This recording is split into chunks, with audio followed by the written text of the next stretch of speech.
네, 퇴근길 라이브 함께하고 있습니다. 우리 김영렬 센터장님이 오시니까 더 풍성해졌다라는 시청자분들의 별로 제가 말 몇 마디 내용이. 한 것 같지도 않습니다. 그 몇 마디가 엄청 소중합니다.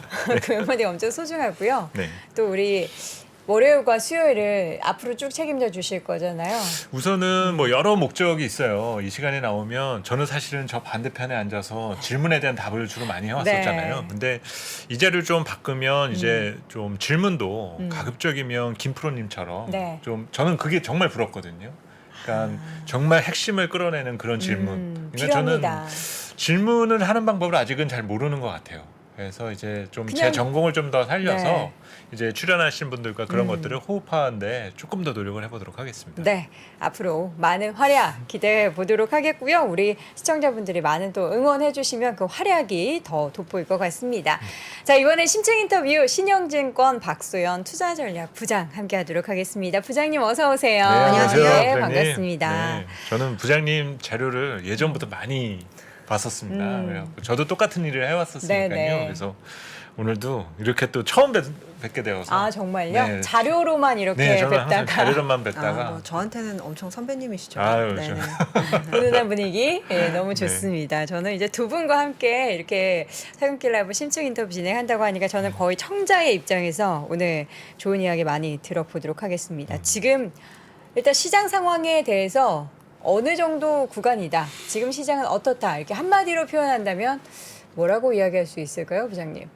일단 바닥을 아직 찍지는 않았다. 하지만 11월 미국 중간선거 전후로 해서 약간의 좀 랠리가 기대되는 부분들이 있기 때문에 일단 지금은 사실 올해 연말 마무리하는 구간으로 들어가고 있잖아요. 네. 그래서 실제 내년에 이제 시장에 유행할 수 있는 컨셉들 그리고 이제 내년 시장의 칼라 이런 부분들을 먼저 선 테스트 해보는 기간으로 가는 것 같아요. 항시 보면 한 11월에서 한 12월 정도는 시장을 좀 마무리하는 느낌으로 오래 올랐던 종목들의 차익 실현이 좀 일어나는 반면 내년에 이제 좋을 수 있는 컨셉들 그리고 내년에 시장에서 주목하고 있는 어떤 테마주들이 선제적으로 오르는 흐름들이 항시 나타나거든요. 그래서 어떻게 보면 11월, 12월은 올해 좋았던 종목들을 따라가는 것이 아니라 내년도에 어떤 좀 매크로 흐름이 나타날 거고 이에 따라서 이제 어떤 스타일의 변화가 있을지 이런 부분들을 좀 선제적으로 공부한다 생각하시면서 트레이딩을 하시면 좋을 것 같다 생각을 하고 있습니다. 네. 그럼 부장님은 올해 연장 분위기에서 보기보다는 조금 변화 가능성 쪽에 조금 더 초점을 두고 계신 거네요. 뭐 두 가지인데요. 일단 칼라는 크게 변하지 않는다라고 보고 있고요. 연초부터 시장이 굉장히 어렵긴 했지만 인플레이션은 금리 인상으로 잡을 수 없다. 투자로 잡아야 된다라는 말씀을 굉장히 많이 드렸고요. 그러한 연장선상에서 사실 지금 뭐 태조 이방원이라든지 뭐 사실 태조는 이성계지만 많이들 그렇게 말씀을 하시니까 네네, 맞습니다. 근데 이런 것들이 대부분 캐펙스 그리고 투자 컨셉이거든요. 그래서 이러한 어떤 컨셉 자체가 완전히 죽지는 않을 것 같고 저는 오히려 더 확장되고 좀 더 확산될 것이다라고 보고 있는데 일단 다행스러운 거는 시장이 올해 안 좋았던 것이 사실 금리 인상을 너무도 폭력적으로 단행을 했다라는 부분이었는데 내년도는 이 폭력적인 금리 인상은 좀 사라질 것으로 보이기 때문에 어느 정도의 자율 반등은 기대할 수 있다. 그 정도의 생각은 갖고 있습니다. 근데 다만 뭐 사실 이게 중심을 한번 잡아야 되는데요. 예전에는 시장이 많이 빠지면 항시 좀 V자 반등을 하는 경우가 굉장히 많았던 그렇죠. 것 같아요. 네. 그래서 저점에서 잘 사면 일단 기다리기만 하면 어떤 종목이든 먹을 수 있는. 근데 그 이유가 대체적으로 시장이 안 좋으면 정부가 선제적으로 개입을 해주고 시장이 안 좋으면 선제적으로 금리도 내려주고 그러니까 어떻게 보면 정부의 아름다운 손길이 항상 저점에서 작용했기 때문이었거든요. 그렇죠. 근데 이번 같은 경우 사실 그러한 좀 정부의 손길을 기대할 수 없다라는 점에서는 철저하게 좀 코어에만 집중하는 전략이 필요할 것 같습니다. 느끼시겠지만 지금 겨우겨우 금리 올라서 지금 물가를 잡겠다라고 얘기를 했는데 아직 안 잡혔거든요. 네, 그렇죠. 미국 CPI도 사실 9%에서 8%도 떨어졌지만 코어는 더 오르고 있고요. 결국 이렇게 되면 여기에다 대고 경기 안 좋다라고 해서 금리를 다시 내린다든지 이렇게 되면 다 잡았던 사실 인플레에다가 내가 기름을 뿌리게 되는 그런 상황이 벌어지면 사실 이것도 책임론 피해갈 수 없을 거거든요. 그렇겠죠. 그래서 이번 같은 경우는 경기가 아무리 안 좋아도 선제적으로 금리를 내린다든지 내지는 선제적으로 채권 매입을 뭐 다시 해준다든지 이런 것들은 절대 기대하면 안 되는 장입니다. 그리고 이제 또 하나가 방금은 통화정책 위주로 말씀을 드렸는데요. 사실 재정정책도 마찬가지입니다. 그러면 통화정책 안 되면 재정정책을 풀어서 적극적으로 지금 재정 시민들, 부양에. 국민들을 도와줘야 된다. 근데 이번에 그게 안 된다라는 게 사실 영국 파운드화 사태에서 여실히 드러났거든요. 네. 지난주 부장님 자료에 타이틀이 그거였었잖아요. 아. 파운드와 사태의 교훈이라는. 그렇죠, 그렇죠. 네네네. 결국에는 이 파운드화 사태가 의미하는 바는 재정 정책도 정부가 돈이 없기 때문에 이게 모두 다 결국 채권 찍어서 도와줘야 된다라는 것들을 다 알고 있는 상황에서 구축 효과 나타날 수밖에 없다. 그래서 이번 사이클 같은 경우는 정부가 바닥을 만들어주는 장이 아니기 때문에 그 바닥 잡는데 굉장히 신중해야 된다라고 보고 있고요.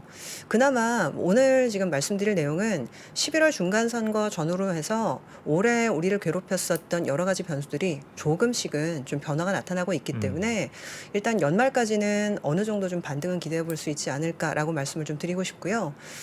내년 초는 사실 다시 빠질 거라고 생각은 하고 있습니다. 내년 초가 다시 빠진다라고 보는 이유는 뭐냐면 뭐 제가 방금 말씀을 드렸지만 금리를 내리기가 쉽지 않은 상황이거든요. 그렇게 되면 현재의 금리 수준이 유지만 된다 하더라도 이 부분 때문에 좀 고통을 받거나 내지는 시장에서 조금 떨어져 나가거나 이런 사태들이 분명히 벌어질 수 있다라고 보고 있거든요. 그래서 이 고금리가 유지가 될 때 좀 힘들어하는 주체들이 나타나면서 시장이 한 번 더 요동을 칠 가능성이 높다라고 보고 있는데 아마 그게 진바닥이 될 것 같습니다. 그렇다고 한다면 사실 내년 연초에 아마 좀 적극적으로 바잉을 할 수 있는 구간들이 있지 않을까.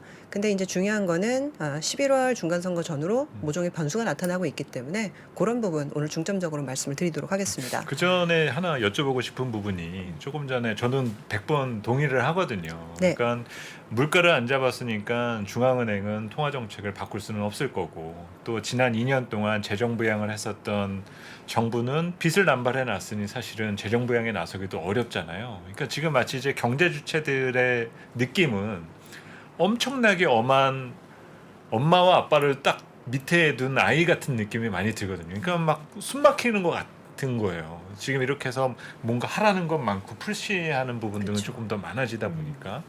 근데 사실 이런 상황에서 뭔가 돌파구가 생기려면 누구 하나는 조금 부드럽게 바뀌어야 될 것 같거든요. 그러니까 조금은 좀 어르고 달래서 힘내보자 뭐 이렇게 하는 주체가 생겨야 될 것 같은데 그게 결국에 궁극적으로는 중앙은행일까요? 정부일까요? 지금은 중앙은행들이 어르고 달래는 정도는 아닌데 그렇죠. 저도 애가 있기 때문에 네네네. 네, 뭐 시험 못 보면 사실은 혼내기도 하지만 혼내니까 뭐 지금 더 사이만 나빠지고 맞아요. 저 같은 이제 직장만 같은 경우에는 성적을 택하든지 관계를 택하든지 둘 중 하나 택하라고 하거든요. 맞아요. 근데 저는 약간 지금 관계를 택한 그런 상황이긴 한데 지금 보면 중앙은행들도 좀 관계를 택하려는 흐름들이 좀 있는 것 같더라고요. 네네네. 뭐 이게 비유가 적절할지 모르겠지만은 지난주에 한국은행 금통위가 있었습니다. 네네, 맞습니다. 그런데 이 금통위에 지금 위원이 7명인데 두 분의 소수 의견이 네, 맞죠. 처음으로 네, 출연했어요. 맞아요. 보통은 지금 한 명 소수 의견도 라는 생각 많이 하시는데 두 명의 소수 의견이면 이거는 사실 다음 회의부터는 그러니까 금리 올려서 물가 잡는 것도 중요는 하지만 금융 안정이 중요하다라는 의견이 굉장히 세를 얻고 있는 거거든요. 그래서 제가 보기에는 지금 요번에 이제 터미널 금리, 그러니까 이제 최종 금리 수준을 3.5%로 대충 위원들이 다 보고 있다라는 네. 말씀을 총재께서도 하셨는데 아마 25bp 두 번 올리면 거의 우리나라는 끝날 것 같아요. 사실 그 이상 올릴 수 있는 펀더멘털도 아니고요.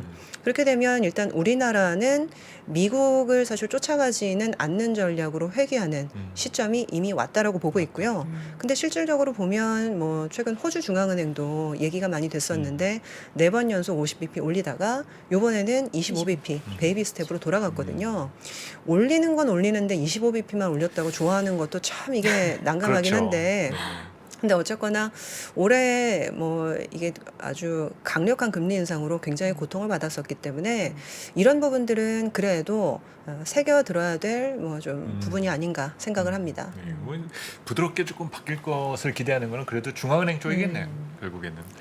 어쨌든 어떤 주체든 부드럽게 바뀌는 주체가 나타난다라고만 해도 그게 시장에는 어떻게 보면 좋은 시그널이 될 테니까. 근데 그게 또 언제일지가 모르는 게 가장 좀 딱 또 이런 것 상황에 같습니다. 중요하게 봐야 될 게 미국 정부의 스탠스인데 네. 또 미국 정부의 스탠스를 가늠할 수 있는 게 결국 또 중간 선거지 않습니까? 이제 뭐 한 11월 8일. 네, 11월 초에 이게 예정되어 있는데요. 네. 이번 주말 나왔었던 자료에서 보게 되면 통상적으로는 중간 선거 전후로 주식시장이 좋아왔었기 때문에 그래서 그런 부분의 기대감을 이번에도 좀 가져볼 필요가 있을까라는 내용을 의견을 주셨어요. 이 내용 좀 한번 들어볼까요? 네, 그 지금 자료 한번 준비했는데요. 표를 한번 음. 보시면 좋을 것 같아서 네. 한번 띄워주시면 좋을 것 같습니다. 네. 왼쪽 표를 보시게 되면 음. 도표 1번 미국 역대 중간 선거 후 S&P 500 수익률 이렇게 되어 있는데요. 보시면 이렇게 줄이 3개가 있는데 제일 중간에 있는 거는 중간 선거 직전에 S&P 500 12개월 수익률입니다. 네네. 마이너스인 경우도 있고 플러스인 경우도 있고 왔다 갔다 하죠. 별로 좋지 않았다라는 거죠? 네, 뭐 좋지 않은 경우도 있고 좋았던 경우도 있고 뭐 그때 지금이 그때마다 다른데요. 역대급이네요. 지금 네. 미국도 20% 가까이 하락을 했으니까. 근데 이제 재밌는 거는 네. 이건 제가 62년도부터 갖고 왔는데 네네네. 1942년도부터 20번, 20번 정도의 중간 선거가 네네네. 있었습니다. 그런데 중간 선거 이후 1942년도부터 한 번도 마이너스가 난 적이 없었더라고요. 1년 수익률을 보시면 1년 수익률이요. 네, 제일 네네. 오른쪽이 중간 선거 이후 12개월 수익률이라고 되어 있는데 네네. 보시면 다 플러스이고 두 자릿수 수익률이 굉장히 많은 거를 확인하실 수가 있습니다. 저기 보면 되게 재미있는 부분 등이 되게 많은 것 같은데요. 70년대 오일 쇼크로 정말 흉흉했었던 시기에도 12개월 지나서 중간 선거 지나고 나서는 플러스. 올랐다라는 거고. 그리고 저 역시 사이사이 정확하게 짚어내시네요. 네, 저 사이사이에 보면 되게 재밌는 일이 많은 것 같아요. 특히 94년 빌 클린턴 때도 보면 저게 채권 대학살 때잖아요. 맞습니다. 그래서 정말 그 전에 험악했었던 분위기인데 12개월에 23% 수익률이 나왔으니까 저 뭔가, 이건 재밌는 통계인데요. 뭔가 있으니까 네? 유선 중간 이거 선거 들어봐야죠. 이후에 부장님한테 이거는 뭔가 들어봐야 있는 될 내용인 것 겁니까? 같습니다. 네, 뭐 근데 사실 94년도도 그렇고 74년도도 그렇고 네. 네네. 이후에 인플레이션이 잠깐 잡히는 듯한 느낌이 있었거든요. 네네네. 그러다 보니까 이제 시장이 많이 올랐는데 이번에는 어떨지는 봐야 되겠습니다. 그렇죠. 네. 근데 이제 가장 중요한 건 뭐냐면 올해 인플레이션 잡겠다고 금리를 올렸지만 최근 통계 보시면 결국 전혀. 안 잡혔거든요. 맞아요. 그러면 지금쯤엔 저는 전략적인 결정을 해야 된다고 생각을 해요. 여기서 안 잡혔으니까 더 악셀레이터를 밟을지. 그러면 정말 지금도 사망하셨는데 모두 다 같이 사망하시겠죠. 근데 이게 금리로서 잡을 게 아니구나라는 것을 느끼고 전략적인 선회를 한다라고 하면 금리를 내려주지는 않겠지만 다른 방법으로 그렇죠. 물가를 잡으려고 노력해야 되는 시점들이 네. 좀 왔을 수 있다. 저는 그래서 요번에 이 정책적으로 좀 변곡점이 한번 오지 않을까라는 생각을 좀 하고 있고요. 그래서 이제 보통 중앙은행은 정부랑 독립적이다라고 얘기는 많이 하거든요. 근데 저는 지금의 연준이 과연 독립적인가라고 생각하면 좀 퀘스천이 있는 것 같아요. 네. 아시겠지만 바이든의 복심이다라고 얘기되는 라일 브레이너드 부의장. 이 사람이 원래 바이든 행정부 처음 출범할 때 재무장관으로 얘기가 많이 됐었는데 네. 상당히 정치적인 성향이 그 좌쪽이다 보니까 너무 좌쪽인 사람은 임명하지 말았으면 좋겠다라고 공화당 쪽에서 얘기해서 후문이긴 하지만 그래서 안 됐던 걸로 얘기가 돼요. 근데 이제 이 분이 지금 현재 연준 부의장을 하고 있거든요. 그리고 아시겠지만 파월 의장도 법학과 출신이에요. 그렇죠. 네네. 원래 이코노미스트가 아닙니다. 근데 이제 금융 규제를 완화하기 위해서 트럼프 전 대통령이 일부러 안 친 거죠. 그래서 어떻게 보면 좀 정치권에서 입김에 완전히 자유롭게 어려운 사람들이 의장 부의장을 하고 있는 상황에서 작년에 트랜지토리라고 말 한 번 잘못했다가 올해 얼마나 괴로웠겠습니까? 그렇죠. 그러니까 어떻게 보면 본인의 어떤 과오를 씻기 위해서라도 적극적으로 올렸다는 건데 중간 선거가 끝나면 일단은 그런 정치적인 압박에서 일부 자유로워질 거다라는 생각을 그 시점에서 하나는 궁금한 부분이 결과는 상관없을까요? 저는 결과는 상관없을 결과는 것 같아요. 상관없다. 이게 가장 중간 좀 선거 결과 네. 상관없이 저는 결과에 따라서 시나리오 그리는 걸 정말 싫어하거든요. 근데 부장님이 딱 그렇게 얘기를 해주시니까 그거와 더 상관없이? 쉽게 우리가 이해할 수 있을 부분인 것 같아요. 네, 뭐 어차피 그 민주당이 압승을 한다라고 해도 사실 지금 그 가능성은 굉장히 낮은데요. 그렇죠. 그건 낮고. 그런다 하더라도 사실 민주당이 압승하면 어떻게 보면 이제부터는 대선 준비해야 되니까 그러겠죠. 네. 금리 여기에서 뭐 더 올리면 안 될 거다라고 생각할 수도 있고요. 그리고 이제 공화당이 현재는 하원은 가져가고 상원은 지금 현재 5대 5인데요. 그렇죠. 네. 공화당이 우위를 점할 수도 있다는 얘기가 꽤 있어요. 그렇죠. 상하원을 전부 다. 그렇죠. 네. 근데 그렇게 되면 사실 공화당은 아마 공세적으로 나설 거거든요. 어차피 1년 내내 했는데 물가 못 잡지 그렇죠. 않았느냐. 그러면 IRA도 개정해야 되고 네. 금리 정책도 이래서 되겠어? 라고 이제 아마 공격을 할 가능성이 굉장히 높기 때문에 그래서 지금까지 어떤 정책 노선과는 상당히 달라질 가능성이 있다는 거죠. 그래서 지금까지 뭐 이제 아까 역대 S&P 500 수익률을 보여드렸는데 아마도 정치적인 불확실성이 해소가 되면서 항상 중간 선거 이후에는 많이 오르는 경향이 있었던 것 같아요. 네네. 근데 이번에도 시간은 저는 걸리겠지만은 일단 올해와는 좀 다를 거다. 사실 많은 분들 얘기하시거든요. 세미나 다녀봐도 주식 채권 이렇게 동반 약세를 보인 게 진짜 한 자기 기억에는 없다고 하시는 거예요. 그렇죠. 네. 대부분 사실은 제가 이제 세미나 하면 업계 경력 사실은 25년 정도 거의 맥스. 맞습니다. 네. 그렇게 되면 사실 당연히 없으실 수밖에 없거든요. 그래서 아마 내년 시장은 조금 달라질 거다라고 보고 있고요. V자 반등까지는 아니어도 결국에는 핵심 테마나 그리고 이제 핵심적인 어떤 아이디어에 대해서 충분히 베팅할 수 있는 장은 나오지 않을까 그렇게 생각을 해봅니다. 네. 매크로적인 얘기를 쭉 하고 나서 그 핵심 테마도 이야기를 들어보면 좋을 것 같아요. 영국 얘기 요즘에 너무나 많이 나오는데 이제 가장 중요한 건 결론적으로 이제 영국발 금융 위기에 대한 가능성을 부장님께서는 좀 어느 쪽으로 보시는지. 만약에 조치가 좀 늦어졌다면 굉장히 위험했을 수도 있을 것 같아요. 뭐 아마 아시겠지만은 LDI라고 해서 이번에 많이 회자가 됐었습니다. 그렇죠. 네. 결국에는 이제 연금을 이제 운용하는 운용력 입장에서는 이 부채 연계 전략을 쓸 수밖에 없는데 대부분 이제 채권을 그냥 가지고 있으면 매우 좋겠지만 그러면 수익률이 안 나기 때문에 아시겠지만 유럽이랑 영국은 장기간 초저금리였잖아요. 그래서 제가 그 기사에서 봤을 때 영국 연금 펀드 운용력들이 평균적으로 4배 레버리지 그리고 좀 높게 레버리지를 쓴 주체들은 7배를 썼다 하더라고요. 그래서 이렇게 되면 채권 금리가 사실은 5bp, 10bp만 변동을 해도 크게 문제가 생기는데 이번 같은 경우는 하루 만에 50bp 이상 그렇죠. 움직였기 때문에 네. 그냥 전체 펀드가 날아갈 위기에 있었던 거죠. 근데 이제 그 화요일 날인가? 그래서 이제 뭐 영국의 이제 시티에 있는 이제 아이비들이 영란은행에 편지를 보내서 당장 회의해야 된다. 지금 이러고 있을 때가 아니다. 근데 이제 영란은행에서는 그 얘기를 받고도 가만히 있었다고 하더라고요. 근데 이제 하루 종일 이제 전화통에 불이 나고 진짜 심각한 상황이니까 당장 모여야 된다. 그래서 이제 수요일 아침에 회의를 해서 결정을 했었다 하더라고요. 다시 국채 매입을 하기로. 그래서 일단은 조금만 늦었어도 굉장히 위험했을 수 있는데 일단 선제적으로 조치가 나왔고 아시겠지만 지난주에는 아마 이제 최고 세율에 대한 폐지를 안 하겠다. 그리고 법인세율도 그대로 올리겠다라고 얘기했기 때문에 채권 시장이 조금 안심할 수 있는 좀 전체적인 요건은 마련이 된 것 같습니다. 지금 제가 방송 들어오기 전에 보고 오니까 영국 파운드화 금리, 길트 금리가 많이 떨어지고 있더라고요. 그래서 뭐 지금 시장에서는 일단 트러스 총리까지 바뀌면 확실할 것 같다라고까지 얘기가 나오더라고요. 되게 안타까운 세트로. 얘기인데. 그래서 이번에 사실 트러스 총리가 좀 오래 자리를 유지하기 어려울 것 같다는 얘기도 굉장히 많이 나오고 있어서 일단은 좀 총리 교체설까지 나오고 있는데 뭐 제가 말씀드릴 입장은 아니지만 전체적인 분위기는 조금 더 빨리 좀 수습을 해서 안정화로 가고 있다. 라는 정도로 말씀을 드리겠습니다. 그러면 이 문제가 이렇게 빨리 수습된다라는 점은 저는 개인적으로 걱정됐었던 게 이런 문제가 영국만의 문제는 또 아닐 수도 있다라는 걱정을 했었거든요. 그래서 이게 마치 그냥 과거 유럽에서 재정위기 번지듯이 쭉 비슷한 일이 번지지 않을까라는 걱정을 조금 했었는데 그런 우려도 조금은 사전적으로 좀 차단됐다라고 볼 수 있을까요? 저는 그렇지는 않다고 보는 게요. 아직 완전한 바닥은 아니다라고 보는 이유가 이제 거기에 있습니다.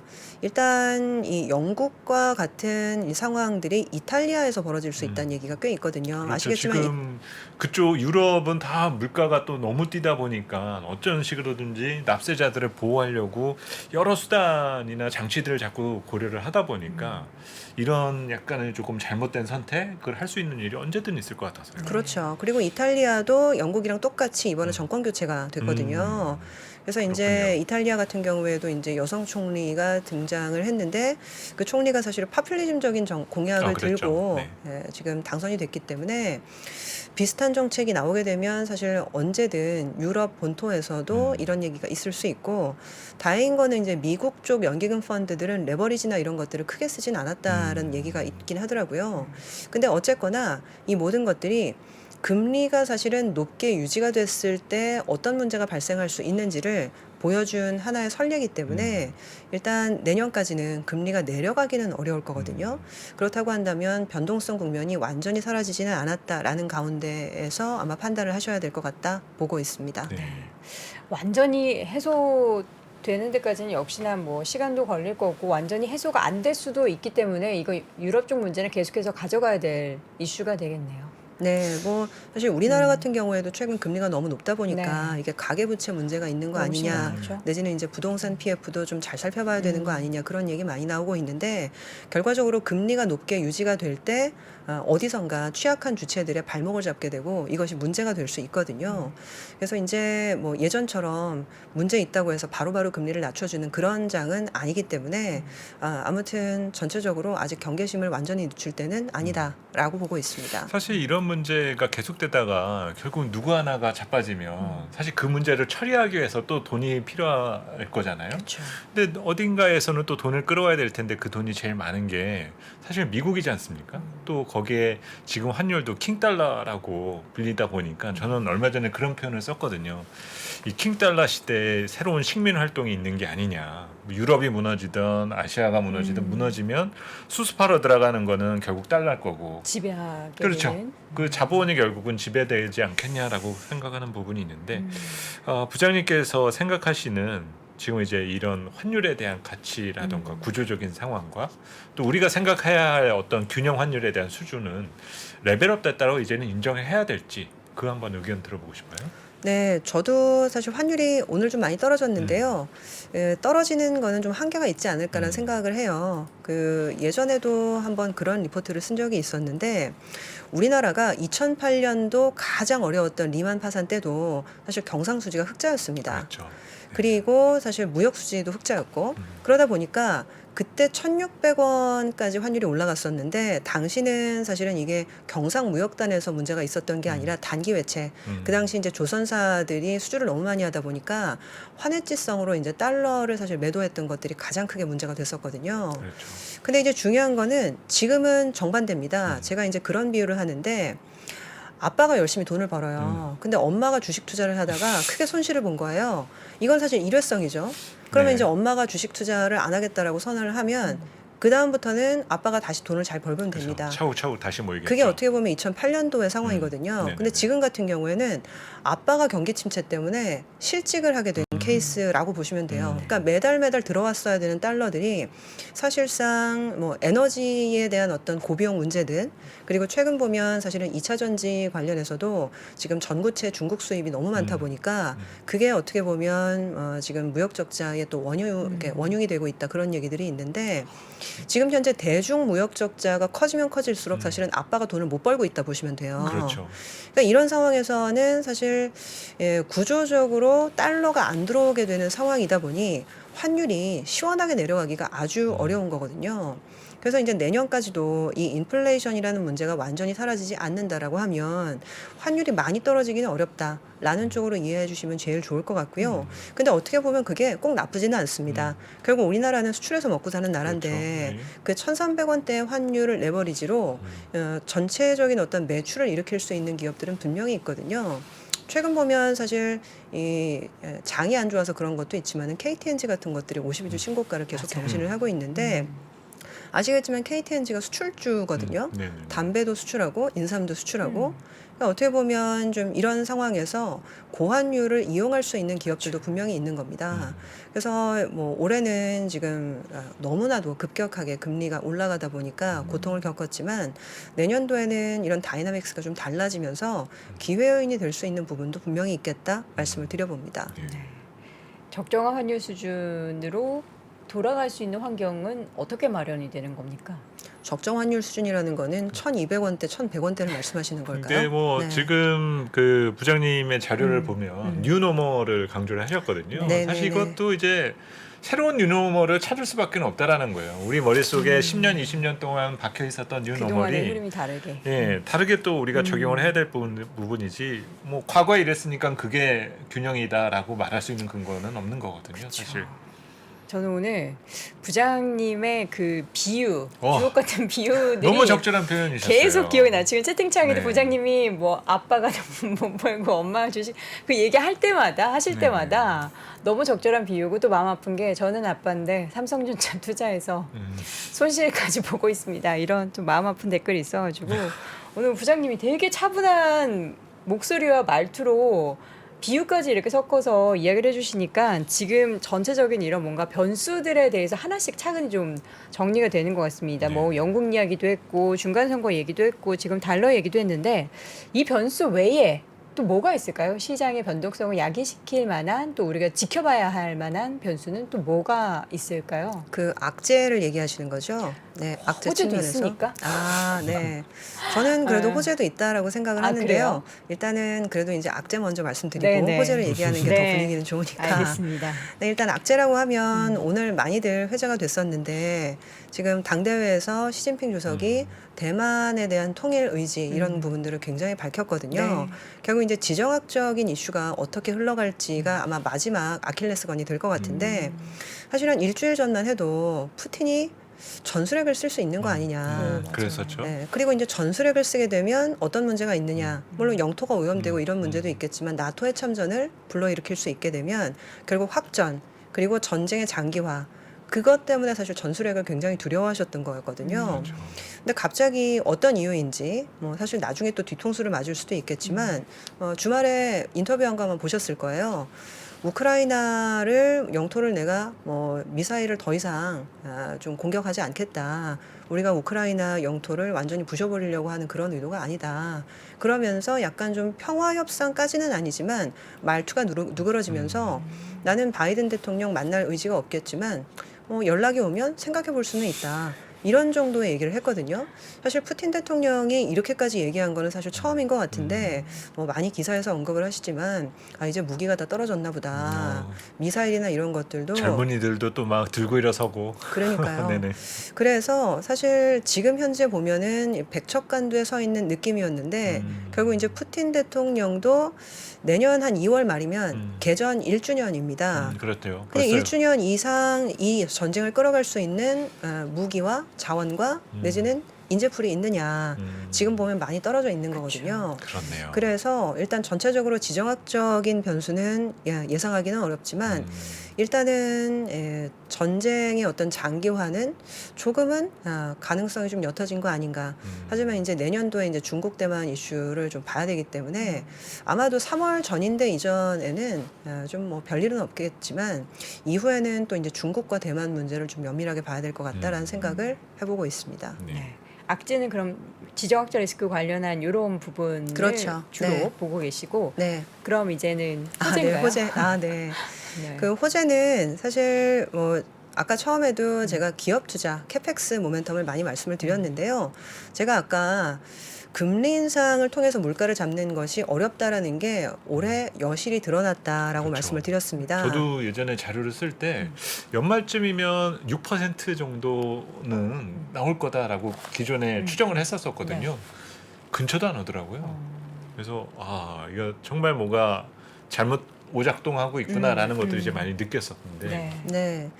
근데 그렇게 되면 사실 지금 내년부터는 인플레이션을 잡기 위해서 공급을 늘리고 내지는 공급망을 재구축하는데 기업들이 총력을 기울일 가능성이 굉장히 높다라고 보고 있거든요. 교육 확대도 포함되겠죠? 그렇죠. 네네. 지금 현재 공화당이 만약에 중간 선거에서 승리를 한다라고 했을 때 우리 시장 입장에서 가장 기대를 하고 있는 거는 IRA 재협상 가능성입니다. 지금 현재 공화당 입장에서는요. 지금 미국의 구도가 대통령도 민주당 그리고 하원도 민주당 상원은 사실은 반반이지만 캐스팅 보드를 민주당이 갖고 있기 때문에 사실은 상원 하원 대통령이 다 민주당입니다. 그래서 이번에 충분한 어떤 지금 재검토나 협상 없이 그냥 일사천리 민주당의 어떤 폭거 아래 이거를 이제 진행했다라는 그 불만들이 공화당 내에서 분명히 있거든요.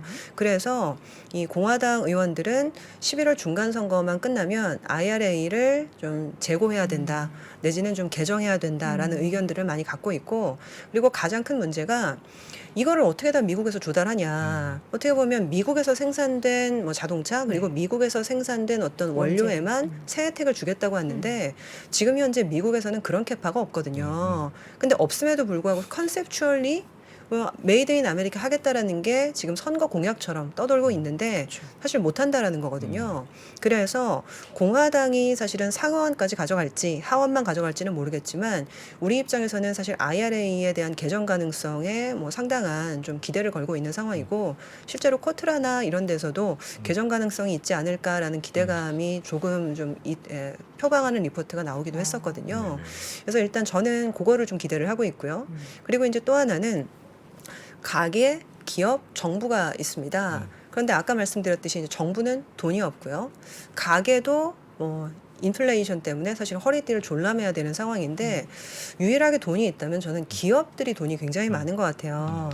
사실 지금 초저금리 상황에서 대체적인 물론 이제 돈이 없는 기업들도 있긴 하지만 상당수의 기업들은 회사채를 저금리에 발행해서 상당한 자금을 확보를 하고 있고요. 그리고 기업 공개를 해서 또 많은 자금들을 이미 땡겨 놨습니다. 그렇게 되면 이런 어떤 땡겨 놓았던 유보금을 통해서 투자에 나설 수 있는 기업들이 꽤나 많거든요.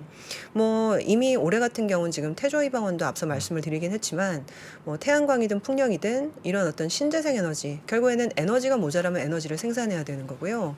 그리고 이제 이 공급망 결국 중국과 내지는 모종의 어떤 공급망으로 면밀하게 얽혀 있었던 부분들이 깨져 나가면서 새롭게 자급자족을 해야 되는 부분들을 지금 공급하겠다. 사실 지금 2차 전지 관련해서도 지금 이 자급에 대한 얘기들이 많이 나오고 있고 국산화 관련된 테마들이 뭐 굉장히 화랑을 이루고 있잖아요. 이런 식으로 어떻게 보면 이 공급망을 재구축하려는 수요들이 넥스트 캐펙스 테마가 될 수 있는 거죠. 그래서 지금 뭐 이 태조이방원이 가장 1차적인 캐펙스 테마였지만은 내년도에는 사실은 좀 더 풍성하게 확장될 가능성이 높다라고 생각을 하고 있고 결국에는 투자 선상에 있는 기업들을 많이 보셔야 된다 말씀을 좀 드립니다. 네. 부장님 자산 배분 전략 저는 미리 보고 왔는데 내용을 보면은 아직까지는 조금 더 캐시 쪽에 대한 비중을 두고 계시고 그리고 이제 주식하고 채권 부분에 대한 비율에 있어서는 약간은 조금 더 채권이 앞서 있다라는 생각이 들거든요. 그 식의 우선순위가 조금씩 약간 미세한 변화가 있게 된다면 언제쯤으로 생각을 하고 계시나요? 네, 사실 저는 이제 주식을 오래 봤지만 항시 보면 안타깝게도 채권이 좀 빠르더라고요. 네, 그렇죠. 약간 네, 얄밉긴 네. 하지만. 네, 네, 네. 네. 그래서 이제 채권이 먼저 바닥을 치면 나중에 주식이 바닥을 치고 채권이 고점을 치면 사실 주식도 이제 고점을 치는 경향이 많은데 제가 채권에 대해서 그나마 좀 더 비중 확대 의견을 고수를 하고 있는 이유는 결과적으로 연준이 먼저 변할 수밖에 없다라는 거죠. 금리를 내리지는 못하겠지만 올리는 것들이 올해 연말 지나가면 한 번 정도는 멈춰줘야 되는 부분이거든요.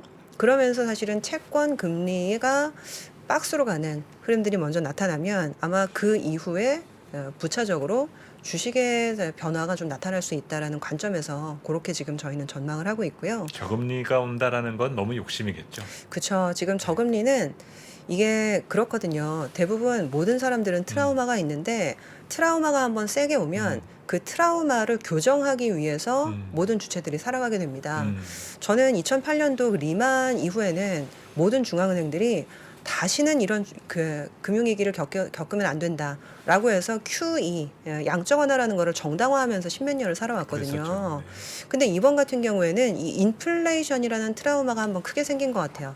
그렇게 되면 우리가 다시는 이 인플레이션을 좀 야기하면 안 된다라는 그 트라우마를 갖고 움직이게 되기 때문에 선제적으로 금리를 내려주는 것은 매우 어려울 수 있다. 그 대신 오히려 이런 어떤 금리 인하를 기대하는 것보다는 기업들의 어떤 공급망 재구축 그리고 국산화 그리고 이제 선제적인 어떤 캐펙스 투자 이런 부분들이 훨씬 내년에는 활발하게 작동할 수 있다라고 생각을 하고 있습니다. 이 가운데 있어서 이제 우리 투자자분들이 가장 이제 듣고 싶어하는 이야기는 무엇을 어떻게 대응을 해야 하는지 이제 앞서서 이제 자산 배분의 말씀으로 뭐 현금, 채권, 주식 이런 비중에 대해서도 말씀해 주셨는데 구체적으로 조금만 더 깊게 이야기하자면 근데 오늘 부장님이 가져오신 자료 중에 중간 선거 이후에 12개월 예상 수익과 과거의 평균들이 전하는 메시지가 저는 네. 개인적으로 가장 강렬한 부분이다라고 그럼 보거든요. 그 흐름에 따라서 우리가 시장에 대한 사실 우리가 지금 비중을 줄여도 뭐 됩니까? 정확하게 어제가 바닥이었을지 앞으로 한 달 후가 바닥일지는 알 수는 없잖아요. 그쵸. 그렇지만 그 근처를 우리가 맴돌고 있다라고만 생각한다면 말 그대로 이제 중간 선거가 끝나고서부터 공부를 해도 네. 늦지는 않다라는 거죠. 그럼 중간 선거 끝나고 나서 단기 반등에 대해서 앞서서 말씀해 주셨는데 그때는 오히려 우리가 좀 주식의 비중을 약간 줄여야 되는 그런 시기가 되는 걸까요? 아마도 업종별로 좀 틀릴 것 같은데요. 일단 이제 올해 많이 떨어졌었던 낙폭과대주들이 아마 빠르게 반등을 할 텐데 낙폭과대라고 다 살 수 있는 건 아니다라고 저는 봅니다. 결과적으로는 내년에 이제 차기 주도주들은 시대 정신을 반영하는 그런 종목과 업종이 될 텐데 지금의 시대 정신은 결국 인플레이션을 좀 상쇄하는 데 있어서 역할을 할 수 있는 그런 기업들일 거거든요. 혹시 시대 정신이 바뀌었네요. 그 사이에. 그렇죠. 그래서 어떻게 보면 뭐 올해 지금 많이 떨어졌던 것들이 대부분 반도체 플랫폼인데 사실 이런 종목들도 사실 기업은 좋죠. 근데 이제 투자자들이 점수를 줘야 주가가 올라가는 것이니까 결국 내년도도 올해 어떤 연장선상에서 뭐 조선이라든지 그리고 이제 전반적인 어떤 에너지 믹스의 연장선상에서 LNG, 원자력 그리고 뭐 태양광, 전기차 뭐 이런 부분들 저는 좋게 보고 있고요. 근데 다만 약간 좀 걱정스러운 거는 11월 중간 선거에서 민주당이 만약에 열세로 나오게 되면 올해 적극적으로 바이든이 밀었었던 정책들이 퇴색할 수 있는 계기가 될 수 있거든요. 그래서 최근 좀 보고 있는 게 미국에서도 전기차가 좀 특히 약간 약세를 보이고 네. 있고요. 그리고 이 태양광의 좀 이 선두주자였던 퍼스트 솔라 같은 것들이 차익 실현이 실제 나오고 있어요. 네. 그래서 이 테슬라, 니콜라 이런 것들이 지금 많이 떨어지고 있는데 일단 이 IRA 때문에 많이 올랐었던 미국 주식들은 일부 차익 실현이 나올 수 있기 때문에 그런 부분들은 좀 유의하셔야 되겠다 말씀을 한번 드려봅니다. 네, 그래서 저는 그 자료를 미리 읽고 오면서 부장님 오시면 이제 한번 꼭 여쭤보려고 했었던 것 중에 하나가 지금 이제 실적들이 뚝뚝 떨어지기 시작했잖아요. 삼성전자도 잠정 실적이 부러졌고 네. 이번 주부터 이제 미국 기업들 실적이 전해질 텐데 뭐 벌써부터 예상되는 거는 좋을 내용은 하나도 없을 것 같아요. 그러다 보니까 이제 시장에 대한 요구 수익률도 계속적으로 지금 계속 하강 곡선을 그릴 것 같아서 지금 이 코스피 밴드 예상 밴드에 대한 민감도 테이블을 제가 이렇게 딱 받아들였을 때 여기서 눈에 확 들어왔었던 부분이 요구 수익률 11.5%를 가정했을 때 코스피 2030포인트 이 부분을 제가 딱 보게 된 거예요. 네네네.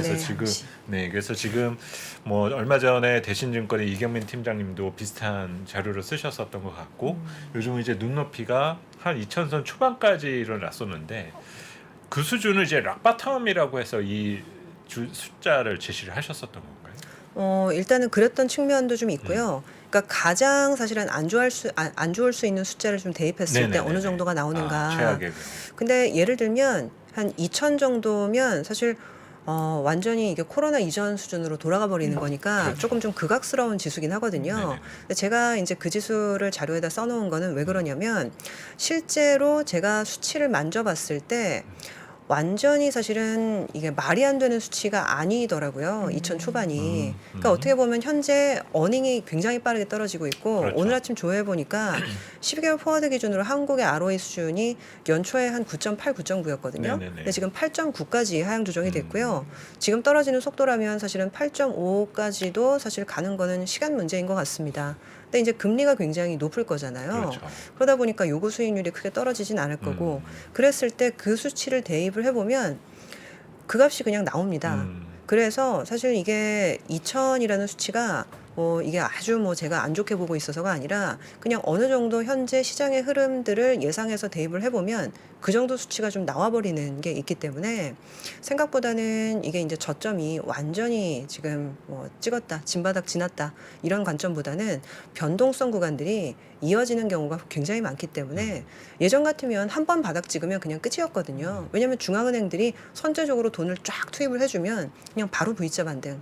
근데 지금은 사실 그런 상황이 아니기 때문에 바닥이 다중바닥으로 나올 가능성이 굉장히 높습니다. 그렇죠. 네. 결국에는 지금은 변동성이 축소되기 위한 조건들을 찾는 게 오히려 더 낫겠네요. 네, 그래서 지금 현재로서는 조금 더 시간은 걸릴 것 같고 그래도 긍정적인 거는 변화할 수 있는 어떤 조건들 중에서 첫 번째 한두 가지가 좀 보이고 있다. 아까 말씀드렸던 것처럼 중앙은행의 일부 태도 변화라든지 그리고 이제 푸틴 대통령의 전반적인 어조가 좀 누그러진다든지 그리고 중간 선거가 좀 끝난다든지 네. 그래서 1차적인 조건들은 조금 마련이 되고 있는 것 같아요. 네. 근데 이제 한 2차 그리고 3차적인 조건이 마련이 될 때까지 조금 기다려야 될 것 같고 그런 의미에서 아주 사실 비관적으로 보실 필요는 없겠지만 전체적으로 좀 균형이 필요한 구간이 아직은 남아있다 말씀드립니다. 이러다 보니까 저희도 직원들하고 같이 얘기할 때 그냥 빨리 올해가 끝났으면 좋겠다라는 얘기만 출창하고 있어요. 그러니까 지금 우리가 계속해서 안 좋을 거라는 거, 이 변동성이 심할 거라는 거를 개인 투자자분들도 다 알고 있고 그런데 가장 중요한 거는 우리가 가장 알고 싶은 이 변동성과 이 힘든 시기가 언제 끝날 것인가에 대해서는 내년? 근데 신호가 언제쯤? 조금씩 보이신다라는 거죠. 우선 중앙은행의 스탠스 변화라든지 중간 선거도 어쨌든 몇 주 후면 끝나니까. 그리고 일단 20차 당대회도 끝났고 네. 뭐 이런 식에 대한 것들. 내년 봄바람 불 때쯤이면 좀 나아지지 않을까라고 좀 막연하게 생각은 하고 있는데요. 네. 왜냐하면 지금 경기 선행 지수가 사실상 OECD 기준으로 작년 5월이 고점이었습니다. 그랬죠. 네. 그래서 지금 벌써 지금 17개월째 빠지고 있는 상황인데요. 지금 내년 한 3월 되면 한 22개월, 내년 5월 되면 24개월. 근데 예전 보면 경기 사이클이 강하게 반등은 못해도 한 24개월 지나면 순환적으로. 얼추 순환적으로는 올라옵니다. 근데 아마 그 사이클이 저는 아주 강하지는 않을 거라고 보는데 일단은 경기 사이클의 하강이 멈추기만 해도 일단은 어느 정도 좀 신호를 주고 있다라고 판단할 수 있을 것 같거든요. 그래서 저희 자산 배분 모델이 이런 경기 선행 지수에 근거해서 지금 짜여지고 있기 때문에 만약에 그런 시그널이 좀 나오게 되면 적극적으로 말씀을 드려야 되겠다 생각을 하고 있습니다. 저는 개인적으로는 아주 강한 반등이나 이런 걸 별로 원하지는 않거든요. 왜냐하면 그런 게 나오려면 한번 쇼크가 와야지 V자 반등이 나온다는 얘기니까. 맞습니다. 안 그러고 그냥 조금 완만하게 좀 가도 괜찮을 것 같아요. 너무 왜냐면 피해자들이 나오면 안 되니까. 그럼 어떨 것 같으세요? 부장님께서는 완만한 뭔가 시장의 변동성, 다중바닥을 딛고 나서 완만한 회복에 대한 쪽을 많이 보십니까? 아니면은 뭔가 한 곳에서의 폭탄처럼 터지는 문제가 발생하고 나서의 시장의 변화 어느 쪽으로 우리가 봐야 될까요? 사실 안 그러길 바라지만 사실은 후자일 가능성도 좀 있어 보여요. 왜냐하면 아까 처음 말씀을 드렸지만 금리가 내려가진 않을 거거든요. 근데 현 수준의 금리가 유지가 됐을 때 예를 들면 3개월이든 6개월이든 유지가 됐을 때 어떤 일이 벌어질지를 한번 생각을 해봐야 되거든요. 근데 현재 우리나라도 지금 주담대 금리가 7%, 8%까지도 나온다 이런 얘기들이 네. 있는데 7, 8% 주담대를 과연 우리나라 국민들이 감당할 수 있는가?